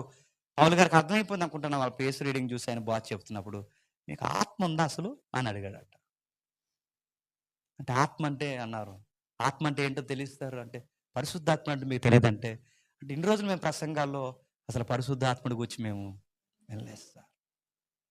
అవునా, మరి ఎలా బాప్టిజం తీసుకున్నారంటే అది యోహాను గారు ఇచ్చిన బాప్టిజాలు, అపోల్లో వచ్చాడుగా ఆ బాప్టిజాలు ఆయన పేరు మీద మాకు ఇచ్చినప్పుడు అవే బాప్టిజాలు తీసుకున్నామంటే తప్పు చేస్తారు, మళ్ళీ బాప్టిజం తీసుకున్నారు. చాలా మంది క్వశ్చన్ అడుగుతారు, రెండోసారి బాప్టిజం తీసుకొచ్చి అంటే అర్థం లేకపోతే ఖచ్చితంగా రెండవసారి బాప్టిజం తీసుకోవాలి. పెళ్ళికి తీసేసుకున్నానండి అంటే సమాధి అడ్డేస్తారు, పెళ్ళికి తీసుకుంటే కూడా తెలుసుకో. నేను పెళ్ళికి తీసుకున్నా చల్లదు, పెళ్ళికి తీసుకున్నాను, ఎగ్జామ్స్ ముందు ఎగ్జామ్స్ కొరకు తీసుకున్నాను. ఇంకా విచిత్రంగా ఉంటాయండి. సమాధి పెట్టి ఎట్టనన్నారు, పెట్టి కోసం తీసుకున్నాను, దొడ్లో పెట్టనన్నారు, సమాధి దొడ్లో పెట్టనన్నారు, దొడ్డు కొరకు తీసుకున్నాను, పెట్టి కొరకు తీసుకున్నాను, పెళ్లి కొరకు తీసుకున్నాను అంటే ఈ బాప్టిజాలు లెక్కల్లోకి రావు. ఒకవేళ ఎవరైనా బ్యాచ్ అంటే మీకే చెప్తున్నాను నేను, ఈ బాప్టిజాలు లెక్కల్లోకి రావు. మళ్ళీ బాప్టిజం తీసుకోవాలి. ఎలా బాప్టిజం తీసుకోవాలి? పరిశుద్ధాత్ముడు ఉన్నాడని తెలియాలి, నజరేయుడైన యేసు రక్షకుడు నీ కొరకు యజ్ఞయాగం అయిపోయాడని తెలియాలి, తండ్రి అయిన దేవుడు నీ కొరకు ప్రేమ కలిగి కార్యం జరిగించాడు తెలియాలి, ఏ త్రిత్వాన్ని కూర్చున్న వ్యక్తిత్వాలు నీకు తెలియాలి. తండ్రి కుమార పరిశుద్ధాత్మ నామలో పాప ప్రక్షాళన చేస్తూ పశ్చాత్తాపడి నీటిలో మునిగి మారు మనసుతో ఎప్పుడైతే లెగిస్తావో ఆ బాప్టిజం ఒప్పుకోనవుద్ది. పెళ్లి కొరకు పాస్టర్ గారు ఇస్తే పాస్టర్ గారే వెళ్ళడం, చెప్పండి నువ్వే వెళ్ళు, పెళ్లికి వెళ్తారు ఇద్దరు అంతే. అవునా, నేను సీరియస్గా చెప్తున్నా. మీ పెళ్లిళ్ళు బాప్టిజాలు లెక్కల్లోకి రావు, మీ ఎగ్జామ్స్ బాప్టిజాలు లెక్కల్లోకి రావు, సమాధుల్లో ప్లేస్ కొరకు లెక్కల్లోకి రావు. మీరు సమాధికి వెళ్ళొచ్చు కాక, పెళ్లికి వెళ్ళొచ్చు కాక, ఎగ్జామ్స్కి వెళ్ళొచ్చు కాక, కానీ దేవుని సన్నిధిలో ఆ పులిపీటి మీద ఒకరోజు మనం నిలబడలేం, గుర్తుపెట్టుకో. ఆయన ఏది ఆ నాయపేట ముందు మనం నిలబడలేదు, ఎందుకంటే మన బాప్టిజాలు అర్థవంతంగా లేవు. అందుకే ఆయన అడిగాడు, ఎలా తీసుకున్నారు బాప్టిజం అంటే? యోహాను బాప్టిజం అంటే, యోహాను బాప్టిజం ఎప్పటి వరకు? యేసుప్రభు వెలుగులోకి వచ్చేంత వరకు. యేసుప్రభు వెలుగులోకి వచ్చిన తర్వాత ఎవరు బాప్టిజాలు ఆగిపోయాయి? యోహాను బాప్టిజాలు ఆగిపోయాయి. ఇక్కడి నుంచి ఏ బాప్టిజాలు స్టార్ట్ అవ్వాలి? నజరేయుడైన యేసు నామములో బాప్టిజం స్టార్ట్ అవ్వాలి. మీరు నీతి కొరకు బాప్టిజం తీసుకుని, ఇప్పుడు మీ నీతి కాదు, ఇప్పుడు యేసునందు విశ్వాసమే మిమ్మల్ని రక్షించాలి. ఇప్పుడు రండి నీకు బాప్టిజాలు ఇస్తామని బాప్టిజాలు ఇచ్చాడు. అలా ఎంతమంది కంకణం కట్టు కూర్చున్నారో తెలుసు అక్కడ? 12 మంది. ఎంతమంది?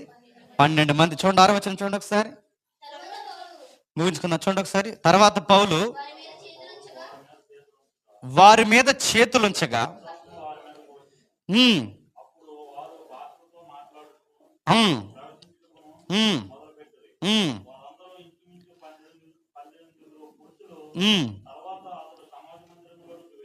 వారు ఇంచుమించి ఎంతమంది? 12. క్వశ్చన్ అడుగుతాను చెప్పండి, 12 మంది. అసలు 12 మంది శిష్యులు ఎవరికి ఉండేవారండి? యేసుప్రభుకి. 12 మంది శిష్యులు అనగానే యేసుప్రభు కేటగిరీ మినిస్ట్రీ, అదే కేటగిరీ మినిస్ట్రీ లాగా జిరాక్స్ లా కనబడుతుందంటే ఎవరి మినిస్ట్రీ? పౌలు గారిది కాదు, అపోల్లోది. యేసుప్రభు వారు ఎలా అయితే 12 మందిని తయారు చేశాడో అలాగే 12 మందిని తయారు చేశాడంటే ఈ కుర్రోడు మామూలు పనుడు కాదనమాట. చూసారా, 12 మంది టీం మెంబర్స్ ఉన్నారంటే మామూలు పరిచర్య చేస్తున్నాడు ఆ కుర్రాడు. యేసుప్రభు 12 మందిని ఎలా తయారు చేశాడో అచ్చు అలాగే 12 మంది తయారు చేశాడు. ఈ 12 మంది ఎవరు ఫాలోవర్స్? మాలో మాట్లాడుకుంటే అపోలో ఫాలోవర్స్. ఇంకా ఆశ్చర్యం తెలుసా? ఆ కొరింథీ పత్రిక 3వ అధ్యాయం 6వ వచనం చదవండి ఒకసారి. కొరింథీ పత్రిక 3వ అధ్యాయం, మొదటి పత్రిక 3వ అధ్యాయం 6వ వచనం చదవండి. నేను నాటితిని, అపోల్లో నీళ్లు పోచెను, వృద్ధి కలగజేసిన వాడు దేవుడే. ఏంటట? నేను నాటితిని, పౌలని నేను నాటితిని, అపోల్లో నీళ్లు పోసాడు. నెక్స్ట్ వృద్ధి కలగజేసిన వాడు ప్రభువే. అక్కడ పేర్లు చెప్తాడు, కేపా, నెక్స్ట్ పౌలు నెక్స్ట్, అపోల్లో నెక్స్ట్, ప్రభు. ఈ 4 పేర్లలో ఎవరి కేటగిరీ వస్తుందండి? విచిత్రం ఏంటి చెప్పనా? ఈయన సేవ పౌలు గారి పరిచర్యతో పోటీ పడిందని మీరు నమ్మగలరా? ఎక్కడో లైబ్రరీలో చదువుకోవడం ఏంటి, ఆ చదువుడోడు ఎక్కడో ఆ బైబిల్ సౌండ్ ఇక్కడికి రావడం ఏంటి, ఆ చెబుతూ ప్రసంగాల్లో ఆ ప్రసంగాల్లో ఉన్న ఆ సారం చెబుతున్నప్పుడు అకుల్లో ప్రిస్కుల్లో వినడం ఏంటి, ఆ ఇనిని ఆయన సరిచేయడం ఏంటి, అప్పటికి ఈయన 12 మంది గుంపుని తయారు చేయడం ఏంటి, ఈ పరిచర్య పౌలు గారి పరిచర్యకి ఎదురు రావడం ఏంటి? చివరికి ఆయన కొలుస్తున్నప్పుడు ఎంత కొనియాడబడకపోతే, అపోల్లో బాగా వినండి, పేతురు, పౌలు, తర్వాత అపోల్లో అంటున్నాడంటే ఏ కేటగిరీకి వచ్చేసాడు చెప్పండి? పౌలు పేతుల పరిచర్యతో పోటీ పడేంత కేటగిరీకి వచ్చేసాడండి. ఎవరు చెప్పండి? అది పరిచర్య అంటే. ఎంత కుర్రోడండి! నిన్నగాక మన లైబ్రరీలో బైబిల్ చదువుకుని లేఖనములు ఎంత అడ్వాన్స్డై ఈ బైబిల్ నేర్చుకుని అలా తిరుగుతూ ఈరోజు పౌలు గారి పరిచర్ని సవాల్ చేసేంత పరిచర్య చేశాడు. అకుల్లో ప్రిస్కిల్లా దేవుని ప్రేరణతో ఎదురుపడ్డారు కాబట్టి సరిపోయింది. కానీ ఒకవేళ వీళ్ళిద్దరు ఎదురు పడకపోతే పౌలు ఇలా కట్టుకుంటూ వెళ్తాడు. వెనక నుంచి ఫోర్స్గా ప్రసంగాలు చెప్పుకుంటూ పౌలు కట్టిన సంఘాలన్నీ మళ్ళీ పడగొట్టుకుంటే వెనకాల ఎవరు వెళ్ళిపోతారు చెప్పండి? అంత ప్రమాదం అయిపోయాడు అబ్బాయి. అందుకేనండి, బాగా మాట్లాడేవాడికి బాగా బైబిల్ తెలిస్తే బాగా మారుతారు జనాలు. బాగా మాట్లాడేవాడికి బైబిల్ సరిగ్గా తెలియలేదు అనుకోండి, బాగా పాడు చేస్తాడు జనాన్ని. గుర్తుపెట్టుకో, నిజమది వాస్తవం. బాగా మాట్లాడికి బైబిల్ తెలియాలి. అందుకే దేవుడు ఇలాంటి అబ్బాయిని, ఫైర్ ఉన్న అబ్బాయిని ఆపకూడదు అనుకున్నాడు, లోపాలు సరి చేయాలనుకున్నాడు, తీసుకొచ్చాడు. అప్పుల్లో బోధన వింటున్న అకుల్లో ప్రిస్కిల్లాని కూర్చోబెట్టి ఇదొక్కటి సరి చేశారు, తీసుకెళ్ళిపోయారు. ఒకవేళ మారకపోతే పౌలు పరిచర్యకి పెద్ద తలపోటు అయిపోయినాడు. అపోల్లో చరిత్ర వీరులో చదువుకునే వాళ్ళు తలపోటు అయిపోయిన. పాత నిబంధన బాగా బోధిస్తాడు ఈ అబ్బాయి, యేసుని గురించి బాగా చెప్తాడు, కానీ రక్షణ విషయంకి వచ్చేసరికి గాలికి ఎగరగొడతాడు. ఇబ్బంది అయిపోయాను. దేవుడు మార్చేశాడు అబ్బాయిని. పేతురు, యాకోబు, యోహాను, ఈ వరుస మనం చదువుకుంటాం, కానీ ఈ వరుస కనబడదు. పేతురు, పౌలు, అపోల్లో, యేసుప్రభు. అంటే ఏ కేటగిరీకి వచ్చేసాడు చూడండి అబ్బాయి. ఎంత గొప్ప కేటగిరీలో ఉండి పరిచర్య చేస్తున్నప్పుడు పౌలు అన్నాడట, ఆ అబ్బాయి తప్పు చెప్పాడు, ఇలాంటి బోధలు ఎందుకు చెప్పాడని పౌలు అనలేదు, ఎందుకంటే ఆయన బ్రైట్గా ఆలోచిస్తాడు. అప్పటికే అప్పుల్లో సరి చేసినట్టు ఈ వార్తలన్నీ పెద్ద ఆయనకి అందేశాయి, అందుకే కామెంట్ చేయలేదు. పౌలు పరిచర్య అర్థం చేసుకోవడానికే ఇలా రండి, మళ్ళీ బాప్టైజం తీసుకోండి, బాప్టైజం ఇచ్చేస్తాడు. నేను ముగించేస్తున్నాను. ఒక విషయాన్ని మీరు చదువుదాం. 24 వచ్చిన ఒకసారి చదవండి. అదే అధ్యాయం 24 వచ్చిన. ఆ కాలమందు క్రీస్తు మార్గమును గూర్చి చాలా, ఏది 18 అధ్యాయం 24 వచ్చిన.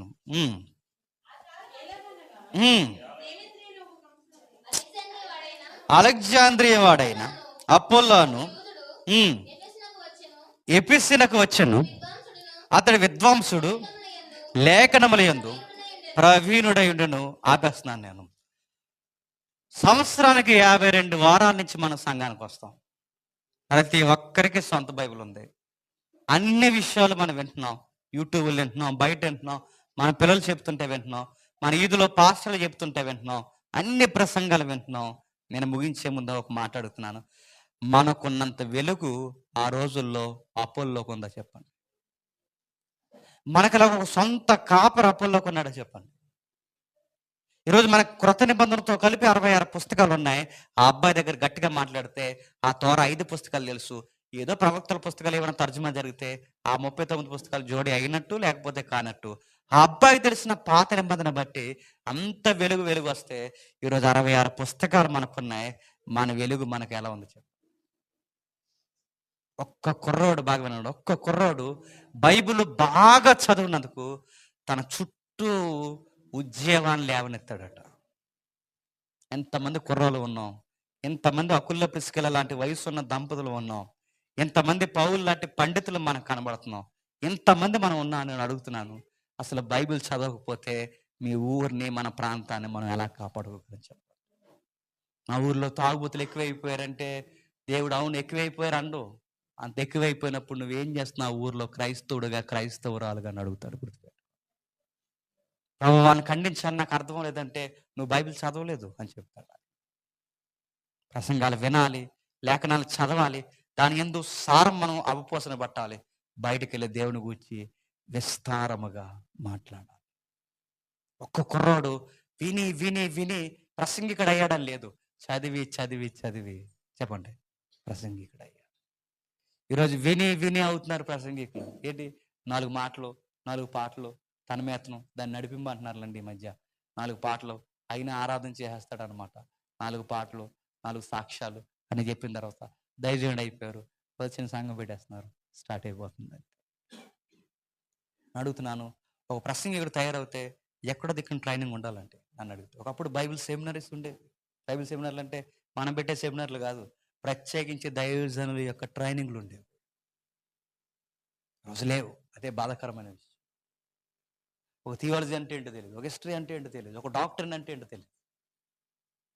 పాత నిబంధన పుస్తకాలను కొత్త నిబంధనతో ఎలా వ్యాఖ్యానించాలో తెలియదు. ఈరోజు మైక్ పిచ్చోళ్ళు ఎక్కువైపోయారు.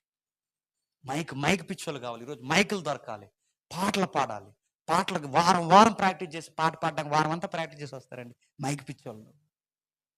సాక్ష్యం లేకపోయినా ఏదో ఒక సాక్ష్యం క్రియేట్ చేసుకుని వస్తారు మైక్ పిచ్చోళ్ళు. ప్రసంగం ఏదోలా మాట్లాడారు, పాస్టర్ గారికి ఆ సేవ చేసి ఈ సేవ చేసి ఒక 10 నిమిషాలు టైం ఇస్తారండి మైక్ పిచ్చోళ్ళు ఉన్నారు. అడుగుతున్నా, మైక్ మీరు మైక్ పట్టుకునే ముందు మీ అందరికి నేను సలహా ఇస్తున్నాను, ముందు బైబిల్ పట్టుకో, బైబిల్ బాగా చదువు. అది 10 ఇయర్స్ చదువుతావో 20 ఇయర్స్ చదువుతావో లేకపోతే జీవితంలో సకకాలం చదువుతావో నాకు తెలియదు, మొత్తం మీద బైబిల్ను బాగా చదువు, అన్ని విషయాలు నేర్చుకో, వ్యాఖ్యానాలు చదువు, పుస్తకాలు చదువు, బైబిల్కి సంబంధించిన చిన్న పేపర్ దొరికినా ఆ పేపర్ కూడా చదువు, నేర్చుకో. చరిత్ర అంటే ఏంటి, భక్తుల జీవిత చరిత్ర ఏంటి, కొన్ని విషయాలు మనకు దొరకట్లేదు. ఈ అలెగ్జాండ్రియా అంటే ఇది ఎక్కడుంది, ఇలాంటి ఏరియా నుంచి ఏం జరిగే, అలాంటి ఆ ప్రాంతాల్లో ఏముండేది ఆ టైంలో. ఈ ట్రోయా అంటే ఈ త్రోయా ప్రాంతాల్లో హెర్క్యులస్ అనే ఒక విప్లవకారుడు దేవుడి చరిత్ర ఉండేది. ఆ టైంలో అలెగ్జాండర్ చరిత్ర ఉంది. పౌరులు ఇలా బతికేవారు, బతికితే ఎలా బతకాలో తెలుసా, ఇదిగో అలెగ్జాండర్లా బతకాలరా మనం అని బతికేవారు. ఆ రోజుల్లో ఎక్లీసియస్ అంటారు. అలా బతికి చనిపోవాలి. ట్రాయ్ అని ఒక పెద్ద హాలీవుడ్ మూవీ తీశారంటే దాని నుంచే మామూలు గద ఆస్కారం ఎరగొట్టింది అది. అలాంటి మూవీస్ వాళ్ళ ఇన్స్పిరేషన్ ఏంటి తెలుసా, అక్కడ పౌరులు ఎవరిని కదిపినా కత్తి ఎలా గొంతు మీద పెట్టుకుని చచ్చిపోతారు దేశం కొరకు, రాజ్యం కొరకు. అలాంటి దిక్కుకెళ్ళి ఈ లేఖనాలు బోధించారు. ఏమని బోధించారు, అలెగ్జాండర్ లాగా మనిషిని చంపేవాడు హీరో కాదురా, అలెగ్జాండర్ లాగా అందరిని చంపుకుంటూ వెళ్ళిపోయాడు హీరో కాదురా, ఇదిగో మన ఎక్లీసియా ఎవరైతే ఉన్నాడో వాడికి లాగా మనుషులను చంపుకుంటూ వెళ్ళిపోవడం హీరోయిజం కాదురా, మనుషులు చావకుండా మనుషులను మార్చి బతికించడం అంటే హీరోయిజం అని ఓ పక్క పౌలు చెప్పుకుంటూ తిరిగాడు, మరో పక్క అపోల్లో చెప్పుకుంటూ తిరిగాడు. వాళ్ళు చెప్పారు కనుకే మిగిలిన పౌరులు మారి ఎఫెసే, కొరింథీ, త్రోయ, అకయ సంఘాలుగా తయారయ్యాయి. చెప్పకపోతే మనం ఎలా తయారవుతారు చెప్పనా, మన పిల్లలందరూ చూడండి, ఈ వాక్యం మనం నేర్పించకపోతే మన పిల్లలకి హీరోలు ఎవరు చెప్పండి, అదిగా ఉన్నారుగా సమాజాన్ని చెడగొట్టే వాళ్ళు హీరోలు, వాళ్ళకిలాగే ఫీల్ అవుతున్నారు, వాళ్ళకిలాగే మాట్లాడుతున్నారు, వాళ్ళకిలాగే బట్టలు వేసుకుంటున్నారు, వాళ్ళకిలాగే నడుస్తున్నారు, వాళ్ళకిలాగే చేస్తున్నారు, వాళ్ళు బాగానే ఉంటారు. మన పిల్లలు అనంత కాలంలోనే ఎగిరిపోతున్నారు. గుర్తుపెట్టు, ఈ వాటిని అనొచ్చలేదు. ఇన్నేళ్ళ ఈ చరిత్రలో, ఇన్నేళ్ళ ఈ సినీ ఇండస్ట్రీలో ఏమి నేర్పించారు మన తెలుగు రాష్ట్రాల కంటే, ఏమి నేర్పించారు. హీరోయిజం అంటే ఏంటంటే చదువు సంధ్య లేకుండా ఒక వయసు వచ్చిన పిల్లగాడు, ఒక వయసు వచ్చిన అమ్మాయి వెనకాల గంటల పూటలు తిరగడమే హీరోయిజం అని నేర్పించారు. అలాంటివి చూసి ఈరోజు హీరోయిజం అనుకుంటున్నారు. ఎందుకు అలాంటివి చూసి హీరోయిజం అనుకుంటున్నారు తెలుసా, బైబిల్లోంచి ఇలాంటి హీరోలను మనం ప్రజెంటేషన్ చేయలేకపోతున్నాం కనుక, చూపించలేకపోతున్నాం, బయటికి పెట్టలేకపోతున్నాం. అరే హీరో అంటే ఇదిగో అపోలోరా, యంగ్స్టర్ రా, హీరో రత్నం, లేఖనాలు ఎంత బాగా చదివాడు రత్నం, కసిగా చదివాడు రా, తోటి యవనస్తులకి పౌలుకే సవాల్ చేసేంత పరిచయం చేశాడు రా, అదిరా హీరోయిజం అంటే అని చెప్పగలుగుతున్నావా? మనం చెప్పకపోతే మన పిల్లలు, మన ప్రాంతాల్లో ఉన్న వారందరూ ఇలాంటి హీరోలను ఫాలో అవుతారు. ఆ రోజు కూడా అదిగో అలెగ్జాండర్ ఫాలో అయ్యారు, ఆ రోజు కూడా ఎక్లీసియాను ఫాలో అయ్యారు. ఇలాంటి విప్లవకారుని వాళ్ళు ఫాలో అయినప్పుడు చచ్చిపోయారని అనాథకారంలో చాలా మంది. వీళ్ళ సువార్తలు ఎదిగిన తర్వాతే బతికితే నజరుడైన యేసు కొరకు బ్రతకాలి, బతుకుతూ బతికించాలని ఒక సూత్రం నేర్చుకున్నాం.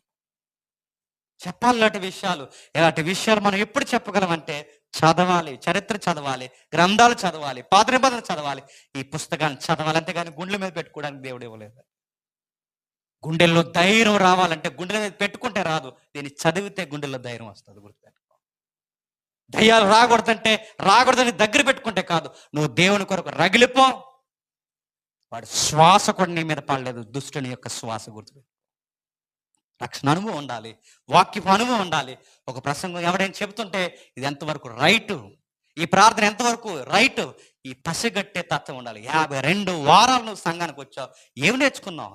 52 వారాలు అంటే 52 పాయింట్స్ అన్న నువ్వు నేర్చుకోవాలి. ఏడాది నేర్చుకున్నావా?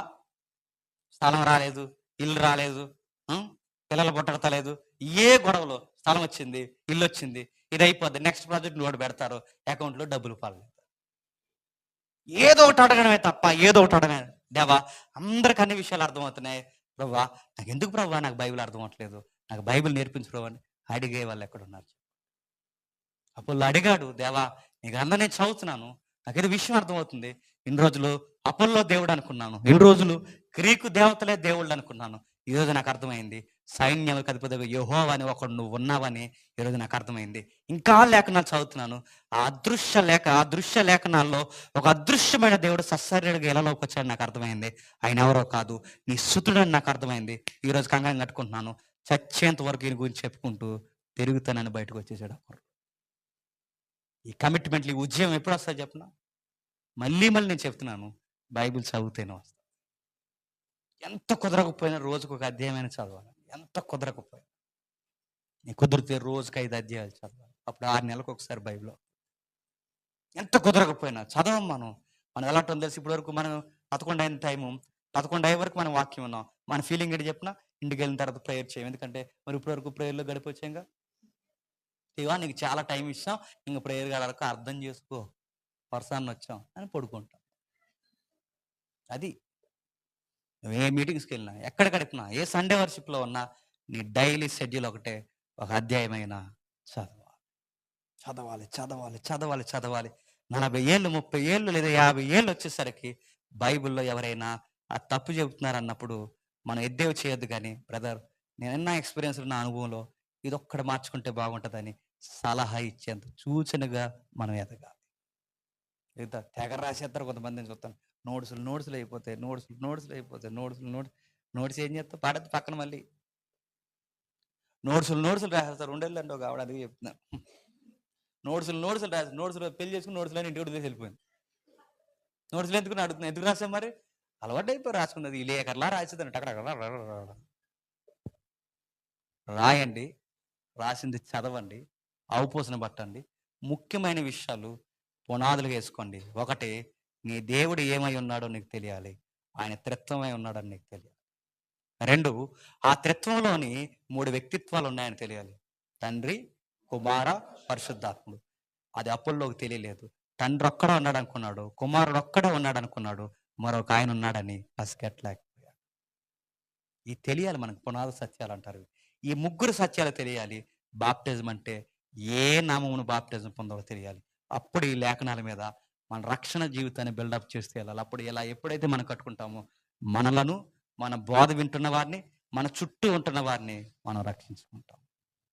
ఇది కనుక లేకపోతే నేను చెప్తున్నానండి, మరి ఇన్ని రోజులు ఏం చేశారా అంటే ట్రెడిషనల్గా వచ్చాం, ట్రెడిషనల్గా వెళ్ళిపోయాం అంతే. మాకు యేసుక్రీస్తు కోసం ఏం తెలుసు అంటే కొంచెం తెలుసు. అంటే సత్యం ఇప్పుడు కొంచెం ఉండదు, గుర్తుపెట్టుకోండి, సంపూర్ణంగా ఉండదు, అప్పుడే సత్యం అవుతుంది.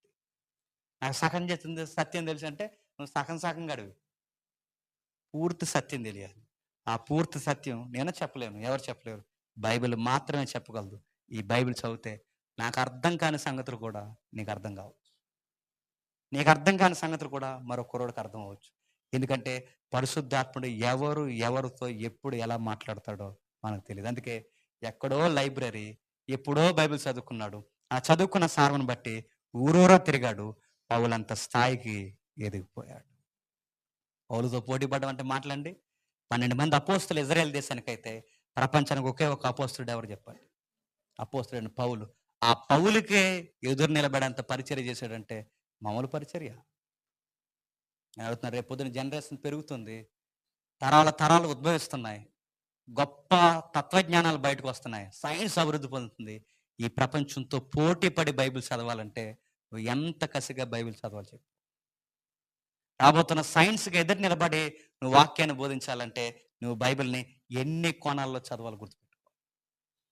వచ్చాను ఒక గంట, ఏదో గంట అలా నడిపించాను. టైం అయిపోయింది. ఆమెనర్థం వెళ్ళిపోయామంటే దేవుడు ఎలా సెలవిచ్చాడు? గడ్డి మీద కట్టిన పరిచర్య ఒకరోజు ఏమవుద్దట? కాలిపోతుంది. ఈరోజు మెజారిటీ సంఘాలన్నీ అలా ఉన్నాయి. వస్తారు, 4 పాటలు, 4 మాటలు, ఆరాధన, కానుక ఏసేస్తారు, వెళ్ళిపోతారు. పొట్ట చించితే లేఖనంలో ఒక విషయం కూడా వాళ్ళకి తెలీదు. అసలు లేఖనం అంటే ఏంటో కూడా తెలీదు. మన సంఘాలు అలా ఉండకూడదు. సురేష్ దగ్గరికి వస్తున్న నలుగురైనా, కూర్చున్న మీరైనా, ఎవరైనా మీకు బైబిల్ తెలియాలి. ఏడాది గడిసిందంటే 52 విషయాలు మీకు తెలియాలి.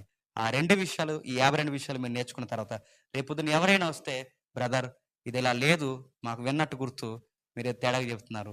మా సహోదరులు మాకిలా చెప్పారు. లేఖనాల్లో అలా ఉంది. మీరేంటి ఇలా చెప్తున్నారని పసిగట్టాలి. అలా గట్టం. కచ్చిపులు అమ్ముతున్నారంట. మాకు 2 తేపోయారా అన్నారంట. ఆడెవరో కచ్చిపు కొనుక్కుంది. మొన్న ఫోన్ చేశాడు. ఆ కచ్చిపు ఉతుకుతా లేదంటే అప్పుడే 5 సంవత్సరాలు అయిందంట ఆ కచ్చిపు కొని.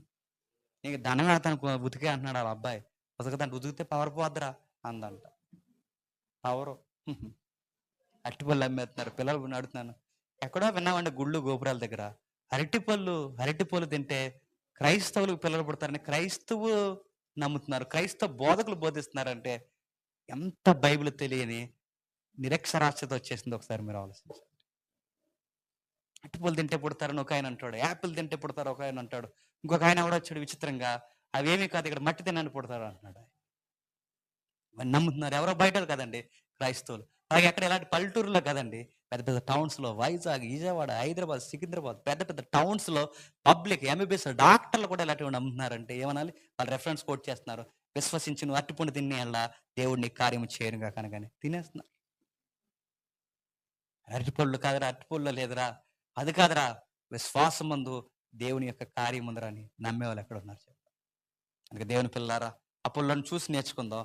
పాత నిబంధన ఎరిగిన వాడే ఎంత బాగా వెలిగితే 66 పుస్తకాలు ఎరిగిన వారు మనం. మనం ఎంత బాగా వెలగాలి. మన చుట్టూ ఉన్న చీకటికి ఎంత వెలుగునివ్వాలి చెప్పండి. సురేష్ రెడీ అవ్వాలి. ఇంకా చాలా మంది సిద్ధపడాలి. పరిచర్లు మళ్ళీ మళ్ళీ చెప్తున్నాను. ఒక మైక్ కట్టుకోవడమే పరిచర్య కాదు. ఎందుకంటే అపోల్లో అపోల్లో మాట్లాడుతున్నప్పుడు అకుల్లో, ప్రిస్కిల్లా మైక్ కట్టుకున్నారా? వెనకాల చక్క పెట్టుకుంటూ వెళ్ళిపోతారు. అందుకే పరిచర్య అనగానే ఒక్క మైక్ కట్టుకోవడమే కాదు. అన్నీ ఉంటాయి. ఇవన్నీ చేసుకుంటూ వెళ్ళండి. మీ సంఘం ఈ పెద్ద పెద్ద సంఘాలకు కూడా ఒక మాదిరికరమైన సంఘం అవుద్ది. దేవుడు మిమ్మల్ని దీవించును గాక. ప్రార్థన చేసుకుందాం.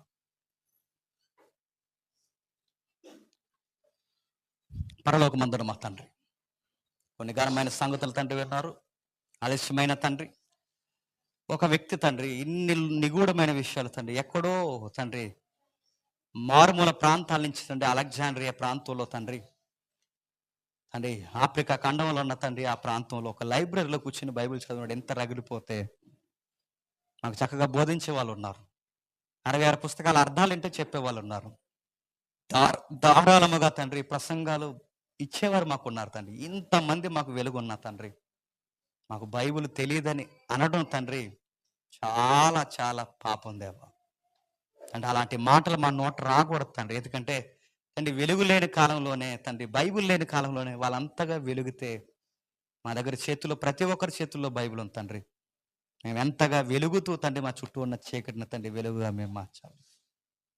ఈరోజు మా ప్రాంతాలు లేకపోతే తండ్రి పాడైన వారిని మీరు అడుగుతారు లేదో మాకు తెలియదు కానీ మమ్మల్ని మాత్రం ఖచ్చితంగా మీరు లెక్క అడుగుతారు తండ్రి.